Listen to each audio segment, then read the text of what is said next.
పౌరసత్వ చట్టం ఎప్పుడు అమల్లోకి వచ్చింది?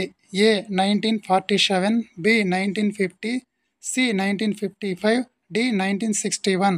Now the answer is 1955. UPI ద్వారా ఐపీఓ బిడ్స్ పెట్టేటప్పుడు ఫర్ ట్రాన్సాక్షన్ పరిమితి ఎంత? ఏ. 1 లక్ష, బి. 5 లక్షలు, సి. 10 లక్షలు, డి. 2 లక్షలు. Now the answer is 5 lakhs. GST కౌన్సిల్కు ఎవరు అధ్యక్షత వహిస్తారు? ఏ. ప్రధానమంత్రి, బి. ఆర్థిక మంత్రి, సి. రాష్ట్రపతి, డి. సుప్రీంకోర్టు ప్రధాన న్యాయమూర్తి. Now the answer is B. ఆర్థిక మంత్రి.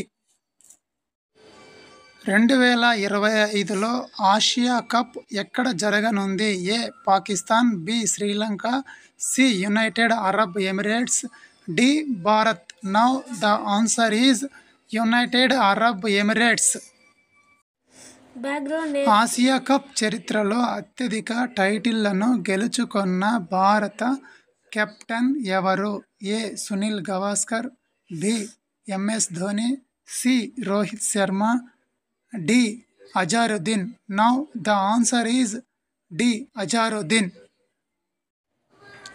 ఏడీఆర్ నివేదిక ప్రకారం అత్యధిక బిలియనీర్ మంత్రులు ఉన్న రాష్ట్రం ఏది? A. Andhra Pradesh, B. Maharashtra, C. Karnataka, D. Telangana. Now the answer is C. Karnataka. GST 2.0 యొక్క ప్రధాన లక్ష్యం ఏమిటి?